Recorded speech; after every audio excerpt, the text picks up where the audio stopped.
Good morning, dear students. So today we are going to study about the new chapter and that is chemical kinetics. Okay, so let's begin. तो chemical kinetics क्या होता है? पहले इसे समझ लेते हैं कि ये जो चैप्टर है इसे हम क्यों पढ़ते हैं. Why is this so important? Okay, so actually what happens? Chemistry by its very nature is concerned with change. Substances with well-defined properties are converted by chemical reactions into other substances with different properties.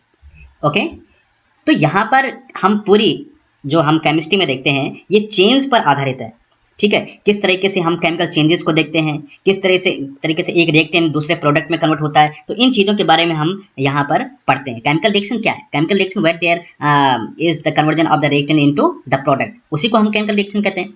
तो chemical kinetics में अब हम किन चीज़ों के बारे में पढ़ने वाले हैं उसकी अंडरस्टैंडिंग करते हैं पहले. ठीक है, तो एक्चुअली क्या होता है, जो हमारे केमिकल इंडस्ट्रीज होते हैं वहाँ पर जो केमिस्ट होते हैं, केमिस्ट क्या करते हैं, this try to find out feasibility of a chemical reaction with the help of delta G value of the reaction. यानी कि केमिस्ट के लिए यहाँ पर तीन चीज़ों की बहुत ही इंपॉर्टेंस होती है. ठीक है, जैसे फिजिबिलिटी ऑफ केमिकल रिएक्शन, तो फिजिबिलिटी को हमने पिछली क्लास में पढ़ा है. फिजिबिलिटी क्या होती है? फिजिबिलिटी से मतलब है स्पॉन्टेनिटी. फिजिबिलिटी से मतलब क्या है? Spontaneity of any particular chemical reaction, कि वो अपने आप होती है या नहीं होती, या उसे हमें कोई एक्सटर्नल एनर्जी सोर्स की जरूरत होती है. जैसे मान लीजिए कोई स्पॉन्टेनियस रिएक्शन होती है, जैसे गैल्वेनिक सेल में हमने पिछले चैप्टर में पढ़ा था. गैल्वेनिक सेल में एक स्पॉन्टेनियस रिएक्शन होती है, उस स्पॉन्टेनियस रिएक्शन की हेल्प से हमें इलेक्ट्रिसिटी मिलती है. अगर वो प्रोसेस आपकी नॉन स्पॉन्टेनियस है, नॉन स्पॉन्टेनियस का मतलब जो अपने आप नहीं होती है, तो उसके लिए हमें उस रिएक्शन को इलेक्ट्रोलाइटिक सेल में करवाना पड़ता था, जिसमें हमें इलेक्ट्रिसिटी पास करते हैं, बाहर से पावर सप्लाई देते हैं, तब जाके नॉन स्पॉन्टेनियस रिएक्शन को हम करवा पाते हैं. ठीक है, तो ये जो फिजिबिलिटी एंड नॉन फिजिबिलिटी है ये हमने पिछले साल 11th क्लास में पढ़ा है थर्मोडायनेमिक्स चैप्टर में. ठीक है, हम इसकी बात कर रहे हैं. फिजिबिलिटी यानी कि spontaneity and non spontaneity of any particular reaction we have already studied in previous class in thermodynamics chapter. Okay, second thing है extent of reaction with equilibrium constant. यानी कि हमने इक्विलिब्रियम वाले चैप्टर में ये भी पढ़ा है कि किस तरीके से हम किसी रिएक्शन की एक्सटेंट, यानी कि वो रिएक्शन कहाँ तक होगी, ठीक है, उसके बारे में भी हमने पढ़ा है कि कोई पर्टिकुलर रिएक्शन कंप्लीट होगी कि नहीं होगी. ठीक है, या उसको शुरू, जब वो रिएक्शन शुरू होगी तो कहाँ तक जाएगी, हाफ में रुक जाएगी या कंप्लीट हो जाएगी, यानी कि पूरा रिएक्टेंट प्रोडक्ट में कन्वर्ट होगा कि नहीं होगा, और अगर नहीं होगा तो कितना होगा. ठीक है, तो इन चीज़ों के बारे में हमने पिछली क्लास में पढ़ा था और केसी की वैल्यू की हेल्प से हमने ये डिटरमिन किया था. ठीक है, साथ ही साथ देख लीजिए अब जो हमारा जो केमिकल काइनेटिक्स जो चैप्टर है ये इस तीसरे पॉइंट पर डिपेंड करता है, वो है हमारा बेस्ड है speed of a reaction that is time taken to reach at equilibrium. अब हमें ये देखना है कि कोई रिएक्शन कंप्लीट होने का मतलब ये है, हम सीधे तौर पे समझें कि वो इक्विलिब्रियम पर इक्विलिब्रियम पर आ चुकी है. अब इक्विलिब्रियम पर कोई रिएक्शन अगर आती है तो उसकी इक्विलिब्रियम पर आने की जो स्पीड है, क्योंकि इक्विलिब्रियम पर आके तो रिएक्शन रुक जाएगी, आगे फॉरवर्ड नहीं होगी. ठीक है, तो हमें यहाँ पर ये समझना है कि इक्विलिब्रियम तक आने के लिए उसकी स्पीड क्या है, किस स्पीड से वो इक्विलिब्रियम तक बढ़ रहा है. तो यहाँ पर पहले इन तीनों पॉइंट्स को हम एक एक करके समझ लेते हैं. ठीक है, तो केमिस्ट की जब हम बात कर रहे हैं तो केमिस्ट क्या करता है, केमिस्ट यहाँ पर relationship between equilibrium constant, reaction coefficient and Gibbs energy, इनके बारे में हमने पिछले साल 11th क्लास में भी पढ़ा है. ठीक है, हमने उसमें देखा था कि जो फिजिबिलिटी डेल्टा जी की वैल्यू से हम पता करते हैं कि डेल्टा जी की वैल्यू जब आपकी नेगेटिव होगी तभी जाके आप स्पॉन्टेनिटी का पता लगा सकते हैं. और अगर नॉन स्पॉन्टेनियस है तो नॉन स्पॉन्टेनियस के लिए हमने देखा था कि डेल्टा जी की वैल्यू आपकी पॉजिटिव आती है उस पर्टिकुलर रिएक्शन के लिए. और जब वो रिएक्शन आपकी इक्विलिब्रियम पर होती है तो उस कंडीशन में डेल्टा जी की वैल्यू हमने क्या देखी थी, 0 आती थी. तो केमिस्ट के लिए ये जानना भी जरूरी होता है कि रिएक्शन होगी कि नहीं होगी, स्पॉन्टेनियस है कि नहीं है. ठीक है, और कहीं रिएक्शन आपकी इक्विलिब्रियम पर तो नहीं है जहाँ पर अब रिएक्शन ना तो फॉरवर्ड जा सकती है ना तो बैकवर्ड जा सकती है. ठीक है, तो वो जो कंडीशन है वो सारी कंडीशन, उसकी फिजिबिलिटी की कंडीशन पहले केमिस्ट जान लेता है. ठीक है, और फिर दूसरी जो बात करता है केमिस्ट, अब देखिए हम इक्विलिब्रियम में कोई सिस्टम जब हम उसका स्टडी करते हैं किसी पर्टिकुलर रिएक्शन की, जैसे मान लीजिए यहाँ पर जो हमारी रिएक्शन है, इस जो हमने ग्राफ बनाया है इसमें जो रिएक्शन है, से फॉर एग्जांपल हम बात कर लेते हैं, ये रिएक्शन है हमारी N2O4 डिकम्पोजिशन इनटू 2NO2. ये डिकम्पोजिशन हो रहा है N2O4 का किसमें, 2NO3 में. और जो ये डिकम्पोजिशन है, ठीक है, ये जो डिकम्पोजिशन है इसका हमने यहाँ पर बनाया है कॉन्सेंट्रेशन वर्सेस टाइम ग्राफ। अब इसमें देखिए हमने रिएक्टेंट भी दिखाया और प्रोडक्ट भी दिखाया है। अब यहाँ पर जो रिएक्टेंट है वो आपका N2O4 है। ऑब्वियसली जब N2O4 आपका रिएक्टेंट है तो यहाँ पर इसका जो कॉन्सेंट्रेशन है ये धीरे धीरे डिक्रीज ही होगा, क्योंकि रिएक्टेंट का कॉन्सेंट्रेशन हमेशा घटता है, और जो प्रोडक्ट है आपका NO2 उसका कॉन्सेंट्रेशन आपका हमेशा बढ़ेगा। ठीक है, तो ये जो सिंपल बातें जो हैं हम पहले भी इसके बारे में डिस्कस कर चुके हैं, ठीक है, 11th क्लास में। अब यहाँ पर क्या है, जिस तरीके से आपका जो प्रोडक्ट है NO2 वो ये इंक्रीज हो रहा है, इंक्रीज हो रहा है, इंक्रीज हो रहा है, और एक ऐसे टाइम पर, ठीक है, ये जो टाइम है ये this time, at this time this concentration of NO2 is now constant, यानी कि इस पॉइंट पर पहुंचने के बाद अब NO2 का कॉन्सेंट्रेशन यहाँ पर बढ़ नहीं रहा है, प्रोडक्ट का कॉन्सेंट्रेशन आपका बढ़ नहीं रहा है। ये क्या है, ये आपका प्रोडक्ट है, ठीक है, और ये क्या है, ये आपका रिएक्टेंट है। तो प्रोडक्ट का कॉन्सेंट्रेशन और ज़्यादा इंक्रीज नहीं हो रहा है, यहाँ पर ये कांस्टेंट हो चुका है। अब हम बात करें यहाँ पर रिएक्टेंट की, तो रिएक्टेंट के केस में भी देखिए रिएक्टेंट का जो कॉन्सेंट्रेशन है पहले डिक्रीज हुआ, इस पॉइंट पर पहुंचने के बाद अब ये आपका पूरी तरीके से क्या हो चुका है, कांस्टेंट हो चुका है, यानी कि अब ये फर्दर आपका इंक्रीज नहीं हो रहा है। इस पॉइंट पर ये पूरी तरीके से स्टॉप हो चुकी है, यानी कि सॉरी, ये रिएक्टेंट का कॉन्सेंट्रेशन फर्दर डिक्रीज नहीं हो रहा है, ठीक है, ये डिक्रीज होता है रिएक्टेंट का कॉन्सेंट्रेशन, ठीक है, और ये फर्दर आपका डिक्रीज नहीं हो रहा है, प्रोडक्ट का कॉन्सेंट्रेशन फर्दर इंक्रीज नहीं हो रहा है। तो इसका मतलब ये हुआ कि इस पॉइंट पर, ये जो टाइम का जो ये पॉइंट है ग्राफ में, इस टाइम पर अब यहाँ पर रिएक्शन आपकी इक्विलिब्रियम पर पहुंच चुकी है। और हमने अभी पढ़ा था पिछले वाली स्लाइड में कि जब डेल्टा जी आपका जीरो होता है, ठीक है, तब इक्विलिब्रियम कंडीशन आती है। तो इसी चीज़ को हम ऐसे समझ सकते हैं कि यहाँ पर इस टाइम पर आपका जो डेल्टा जी है वो आपका जीरो हो चुका है, और यहाँ पर इस पॉइंट पर आपका जो डेल्टा जी है, ठीक है, ये आपका क्या है, इस पॉइंट पर आपका डेल्टा जी आपका नेगेटिव है, यानी कि रिएक्शन हो रही है, ये डिकम्पोजन हो रहा है। लेकिन जैसे यहाँ पर पहुँच जाएगा, जैसे यहाँ पर आपका ये टाइम पहुँचेगा, ठीक है, ये टाइम जैसे रीच होगा इक्विलिब्रियम वाला, तो उस पॉइंट पर डेल्टा जी आपका जीरो हो जाएगा, ठीक है, तो equilibrium is achieved. Is that point clear? तो यानी कि जो केमिस्ट होते हैं यहाँ पर क्या पता करने की कोशिश करते हैं कि रिएक्शन होगी कि नहीं होगी, किसकी हेल्प से, डेल्टा जी की वैल्यू की हेल्प से पता लगाते हैं। और जो यहाँ पर इक्विलिब्रियम कांस्टेंट है, ठीक है, इक्विलिब्रियम कांस्टेंट यहाँ पर Kc की बात कर रहे हैं हम, तो Kc की वैल्यू आपको क्या देगी, Kc की हमने पिछली क्लास में पढ़ा था कि Kc की वैल्यू से किस तरीके से हम ये पता लगाते हैं कि रिएक्शन आपकी किस एक्सटेंट तक जाएगी, कितनी होगी, ठीक है, कहाँ पर रुकेगी, कितने टाइम के बाद ये रुक जाएगी, ये Kc की वैल्यू से हम पता लगाते हैं, ठीक है। तो यहाँ पर हमने देखा अगर हम इसको ग्राफ से भी रिप्रेजेंट करें तो भी हमें इस तरीके से पता चलता है कि ये रिएक्शन आपकी 0 टाइम से लेकर इतने टाइम तक चलेगी और फिर यहाँ पर ये स्टॉप हो जाएगी, यानी कि इक्विलिब्रियम एस्टेब्लिश हो जाएगा, और इक्विलिब्रियम के बाद there is no change in any reaction. Is that point clear? तो केमिस्ट के लिए ये दोनों चीज़ें बहुत जरूरी हैं, ठीक है। एट द सेम टाइम अब हम जो बात करते हैं next, it is about the predicting the extent of the reaction, जो हमने अभी डिस्कस किया था। तो ये इस तरीके से हम पता करते हैं, ये सब आपने 11th क्लास में पढ़ी हैं, तो इनके बारे में ज़्यादा हम डिस्कस नहीं करेंगे, ठीक है। तो अब यहाँ पर ये जो हमारा केमिकल काइनेटिक्स जो चैप्टर है, ठीक है, जैसे कि हमने आपको पहले बताया कि ये जो चैप्टर है किस पे बेस्ड है, speed of a reaction that is time taken to reach at equilibrium, यानी कि इक्विलिब्रियम तक पहुंचने के लिए कितनी टाइम की जरूरत होती है, क्योंकि इक्विलिब्रियम के बाद तो कुछ होना नहीं है, ठीक है, लेकिन जब तक उस रिएक्शन में कुछ हो रहा है तो वहाँ तक इक्विलिब्रियम तक पहुँचने के लिए कितने टाइम की ज़रूरत है, ठीक है, उसकी स्पीड क्या है, कितने टाइम पर पहुँच रहा है वो, ठीक है। तो यहाँ पर उस स्पीड को जानने के लिए हम केमिकल काइनेटिक्स को पढ़ते हैं, ठीक है। अब यहाँ पर देखिए, तो इस चैप्टर में हम हमारा जो गोल्स हैं, जो ऑब्जेक्टिव्स हैं, जो यानी कि इस चैप्टर को पढ़ने के बाद जो हम जिन चीज़ों के बारे में हमारी अंडरस्टैंडिंग बनेगी वो है हमारा rate of reaction. Rate of reaction क्या है और कौन कौन सी कंडीशन है जो इसको इफेक्ट करती हैं, ठीक है, यहाँ पर इस पर असर डालती हैं, वो कौन कौन से फैक्टर्स हैं। रेट इक्वेशन क्या होती है, रेट कांस्टेंट क्या होते हैं, ऑर्डर ऑफ रिएक्शन क्या होते हैं, calculation involving integrated rate laws क्या होते हैं, इन चीज़ों के बारे में पढ़ेंगे। कॉलिजन थ्योरी क्या होती है, एक्टिवेशन एनर्जी क्या होती है, link between reaction mechanism and rate laws, ठीक है, इन सभी चीज़ों के बारे में हम पढ़ेंगे, ठीक है। तो यहाँ पर अब एक्चुअली क्या है कि केमिकल काइनेटिक्स जैसे आप लोग जानते हैं, ठीक है, हम घरों में क्या करते हैं, घरों में हम देखते हैं कि किस तरीके से जो खाना होता है वो स्पॉइल हो जाता है कुछ टाइम के बाद।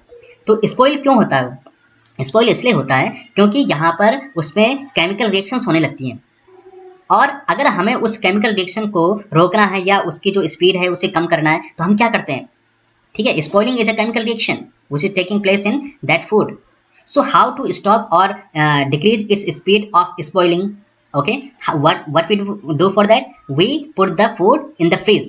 तो फ्रीज में रखने से क्या होता है, जो टाइम है, जो टेम्परेचर है, टेम्परेचर आपका कम होता है और कम टेम्परेचर पर वो जो उस फूड की जो स्पॉइलिंग है वो कम होने लगती है, यानी कि रेट ऑफ रिएक्शन क्या होता है, उसकी स्पीड कम होती है। ऐसा नहीं है कि यहाँ पर वो स्पॉइल नहीं हो रहा है, लेकिन उसकी जो स्पीड है वो कम हो जाती है। और स्पीड कम होने का मतलब क्या है कि अब उसे आप ज़्यादा लंबे समय तक उसको दोबारा यूज़ कर सकते हैं। अगर सुबह का खाना है तो आप उसे शाम को खा सकते हैं, ठीक है, गर्मियों के टाइम में। लेकिन ऐसा नहीं है कि आप उसे 4-5 दिन तक रखेंगे, क्योंकि 4-5 दिन तक तो तब होता है जब फ्रीज में रखने से रिएक्शन स्टॉप हो जाए। रिएक्शन स्टॉप नहीं होती है, वहाँ पर उसकी जो स्पीड है, ठीक है, रिएक्शन की जो स्पीड है वो कम होती है। ठीक है, यहाँ पर स्पॉइलिंग, ये फूड है और ये आपका फूड जो है स्पॉइल हो रहा है, स्पॉइल्ड फूड।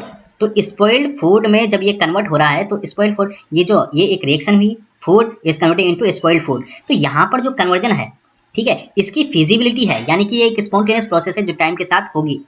आप सिर्फ इसकी स्पीड कम कर रहे हैं फ्रीज में रख के, आप इसको स्टॉप नहीं कर रहे हैं, आप इस रिएक्शन को स्टॉप नहीं कर रहे हैं, आप सिर्फ इसकी स्पीड कम कर रहे हैं। तो ये चीज़ें हैं। अब जैसे हम बात करते हैं कि डायमंड जो होता है, डायमंड, ठीक है, डायमंड आप जानते होंगे, ठीक है, तो डायमंड को हम कार्बन में जो इसका कन्वर्जन होता है, ठीक है, इट टेक्स थाउजेंड्स, ठीक है, थाउजेंड्स ऑफ ईयर्स, ठीक है, थाउजेंड्स ऑफ ईयर्स इसमें लगते हैं डायमंड का कार्बन में कन्वर्ट होने में। या कार्बन का मतलब है, मैं यहाँ पे बात कर रहा हूँ ग्रेफाइट की, ग्रेफाइट में जो कन्वर्जन है डायमंड का, it takes thousands of years. तो यहाँ पर इसीलिए लोग ये सोचते हैं कि जो डायमंड है वो आपका फॉरएवर है। Diamond is not forever, it also converts into the carbon graphite, okay, but it takes thousands of year, hence people think that diamond is forever, okay, क्योंकि इसकी जो स्पीड, ये जो कन्वर्जन है डायमंड से ग्रेफाइट में जो कन्वर्जन है, ये एक फिजिबल रिएक्शन है, यानी कि स्पॉन्टेनियस प्रोसेस है जिसको टाइम के साथ होना ही होना है। लेकिन जो इसकी स्पीड है वो बहुत स्लो है, ठीक है। तो यहाँ पर हम इन्हीं चीज़ों के बारे में पढ़ेंगे, किस तरीके से कोई रिएक्शन कन्वर्ट होती है, उसके लिए क्या क्या चाहिए और किस तरीके से कौन कौन से फैक्टर्स हैं जो उसको अफेक्ट करते हैं, ठीक है। तो चलिए हम इस चैप्टर को शुरू करते हैं। अब शुरू करते हैं यहाँ पर इस चैप्टर को, ठीक है। तो इस वीडियो में मैं आपको सिर्फ एक जनरल इंट्रोडक्शन दे रहा हूँ केमिकल काइनेटिक्स का, ठीक है, और नेक्स्ट वीडियो से हम यहाँ पर टॉपिक वाइज इसको पूरी तरीके से अंडरस्टैंड करेंगे, ठीक है। यहाँ पर पहले इसे समझना जरूरी है, केमिकल काइनेटिक्स है क्या, हम इसमें क्या पढ़ने वाले हैं, इसमें कौन कौन सी चीज़ों के बारे में पढ़ेंगे, इसकी जो बेसिक अंडरस्टैंडिंग है उसके बारे में हम यहाँ पर इस वीडियो में जान रहे हैं। और नेक्स्ट वीडियो से हम प्रॉपर टॉपिक्स के बारे में इन चीज़ों का एक्सप्लेन करें। लेकिन ये वीडियो सबसे ज़्यादा इंपॉर्टेंट है, क्योंकि इस वीडियो में हम आपको आगे जो भी यहाँ पर इस चैप्टर से रिलेटेड वीडियोज़ आएंगे उनकी अंडरस्टैंडिंग इसी वीडियो सेशन से है। तो इस वीडियो को आप लास्ट तक देखें, ठीक है। तो चलिए, केमिकल काइनेटिक्स क्या होती है, इसके जो डेफिनेशन अगर हम कहें तो the study, okay, the study of reaction rates, reaction rate से मतलब speed, reaction speed and their relation to the way reaction proceeds at the molecular level, that is its mechanism. तो मैकेनिज्म के बारे में हमने पिछली क्लास में आपको एक्सप्लेन किया था कि मैकेनिज्म क्या होती है। मैकेनिज्म क्या है कि किसी पर्टिकुलर, हमने ऑर्गेनिक केमिस्ट्री मैकेनिज्म के बारे में पढ़ा है, किस तरीके से कोई रिएक्शन होती है, उसमें होमोलाइटिक क्लीवेज होता है कि हेटेरोलाइटिक क्लीवेज होता है। तो इन चीज़ों के बारे में जो हमने पढ़ा था, तो यहाँ पर उसकी जो बेसिक अंडरस्टैंडिंग है वो मैकेनिज्म कहाँ से हमें पता चलती है, इसी केमिकल काइनेटिक्स की हेल्प से ही हमें मैकेनिज्म का पता चलता है। वो किस तरीके से वो रिएक्शन हो रही है, वो रिएक्शन उसमें होमोलाइटिक ही क्यों हो रहा है, वो हेटेरोलाइटिक क्यों नहीं हो रहा है, और या अगर हेटेरोलाइटिक हो रहा है तो होमोलाइटिक क्यों नहीं हो रहा है। आपको पता होगा कि होमोलाइटिक क्या होता है, हेटेरोलाइटिक क्या होता है। तो यहाँ पर इसमें हम इन्हीं चीज़ों के बारे में पढ़ेंगे। तो जो केमिकल काइनेटिक्स है, एक तो हम स्पीड के बारे में पढ़ेंगे, दूसरा यहाँ पर इस केमिकल काइनेटिक्स की हेल्प से जो हम मैकेनिज्म बनाते हैं कि कोई पर्टिकुलर रिएक्शन कितने स्टेप में हो रही है और किस तरीके से बॉन्ड क्लीव हो रहे हैं, यानी कि ब्रेक हो रहे हैं, और किस तरीके से बॉन्ड बन रहे हैं। तो उन चीज़ों की जो हम अंडरस्टैंडिंग करते हैं वो केमिकल काइनेटिक्स की हेल्प से ही करते हैं। तो यहाँ पर केमिकल काइनेटिक्स का जो अल्टीमेट गोल होता है, एक तो स्पीड है और दूसरा क्या है, the reaction mechanism, okay. So this is also our goal in this chapter. Is that clear? Next हम बात करते हैं केमिकल काइनेटिक्स कौन कौन से फैक्टर्स पे डिपेंड करता है। एक तो नेचर ऑफ रिएक्टेंट है, जैसे आपने देखा होगा कुछ खाना ऐसे होते हैं, कुछ फूड ऐसे होते हैं जिनको हम लंबे समय तक उनको छोड़ सकते हैं, उनमें कोई भी उनकी स्पॉइलिंग नहीं होती है, ठीक है। और कुछ फूड ऐसे होते हैं जो बहुत ही जल्दी 1 घंटे में भी अगर उसे हम खुला छोड़ दें तो वो स्पॉइल हो जाता है। तो यहाँ पर ऐसा क्यों होता है, क्योंकि वो उस पर डिपेंड करता है कि वो जो खाना है उसका नेचर क्या है, वो कौन सा खाना है, कौन सा फूड है वो। तो नेचर ऑफ रिएक्टेंट पे डिपेंड करता है, उसकी टेंडेंसी क्या है चेंज होने की, यानी कि स्पॉइल होने की, उस पर डिपेंड करता है। तो यानी कि उस फूड की, यानी कि उस रिएक्टेंट का अपना नेचर होगा जिस पर वो चीज़ डिपेंड करेगी। दूसरा, ability of reactant to make contact. अब उस रिएक्टेंट की, जैसे हम अगर फूड की बात करें तो उस फूड का एबिलिटी क्या है, उस एयर के साथ कॉन्टैक्ट करने की, ठीक है, और फिर उसके साथ रिएक्शन करने की, उस मॉइस्चर के साथ कॉन्टैक्ट करने की, फिर रिएक्शन करने की। तो उसकी एबिलिटी क्या है, वो उसकी एबिलिटी पर डिपेंड करता है।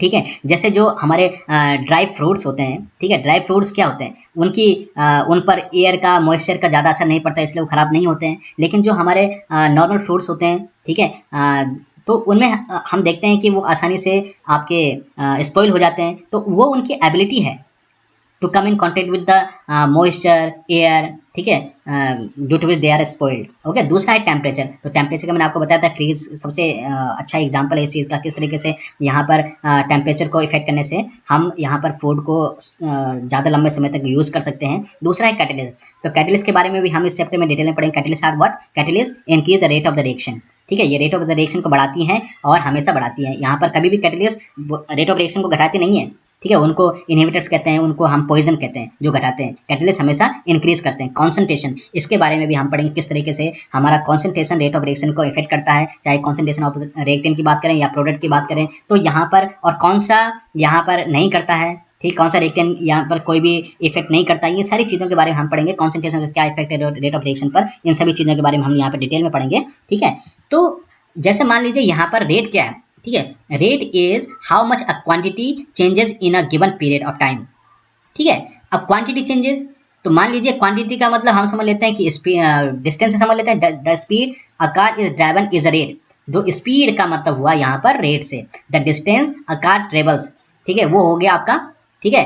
यहाँ पर उस क्वांटिटी को, उस फिजिकल क्वांटिटी को हम यहाँ पर पता कर रहे हैं जो चेंज हो रहा है। Distance, distance is changing with time, कितना डिस्टेंस ट्रेवल किया, ठीक है। तो यहाँ पर ये हो गई क्वांटिटी, वो फिजिकल क्वांटिटी जो चेंज हो रही है। डिस्टेंस तो चेंज हो गई, ठीक है, अगर यहाँ पर कॉन्टिन्यूसली अगर यहाँ पर मूवमेंट हो रहा है तो डिस्टेंस तो चेंज होगी टाइम के साथ इन ए गिवन पीरियड ऑफ टाइम। और टाइम के साथ कितना चेंज हो रही है कैसे पता लगाएंगे? So the speed of a car has units of, देख लीजिए, ठीक है। यहाँ पर हम किस तरीके से कर रहे हैं, rate equal to speed equal to distance by time, ठीक है।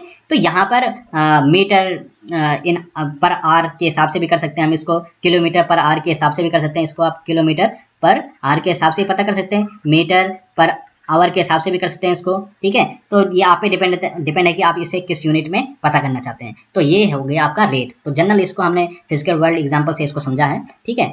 अब यहाँ पर हम जो केमिकल रिएक्शन में हम जो देखते हैं रिएक्शन रेट की जब हम बात करें, ठीक है, ये तो नॉर्मल हम जानते ही हैं इसके बारे में स्पीड में। अब रिएक्शन स्पीड की बात करते हैं तो rate of a reaction equal to change in concentration of a reactant और प्रोडक्ट विद टाइम।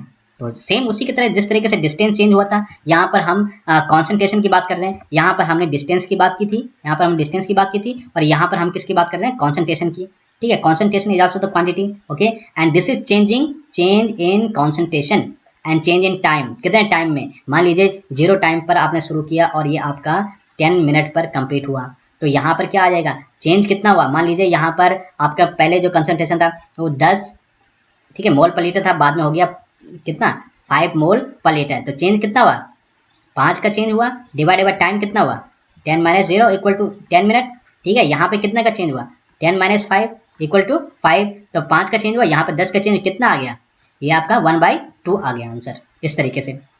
तो कहने का मतलब है कि यहाँ पर हम क्या कर रहे हैं, एक चेंज को पता कर रहे हैं, कॉन्सेंट्रेशन में जो चेंज हुआ कितने टाइम पीरियड में हुआ है वो हमें पता चलेगा। तो हम यहाँ पर इसकी स्पीड पता कर सकते हैं, जिस तरीके से हम नॉर्मल स्पीड पता करते हैं उसी तरीके से इसको कर सकते हैं। 3 types of rates, initial rate, instantaneous rate, average rate. तो इन तीनों टाइप के रेट के बारे में भी हम पढ़ेंगे, ठीक है। तो यहाँ पर आप इसकी बेसिक अंडरस्टैंडिंग रिएक्शन रेट की आप समझ चुके होंगे, इसमें हम क्या क्या पढ़ने वाले हैं और यहाँ पर इसका असली मतलब क्या है उस चीज़ के बारे में आपकी पूरी अंडरस्टैंडिंग हो चुकी होगी।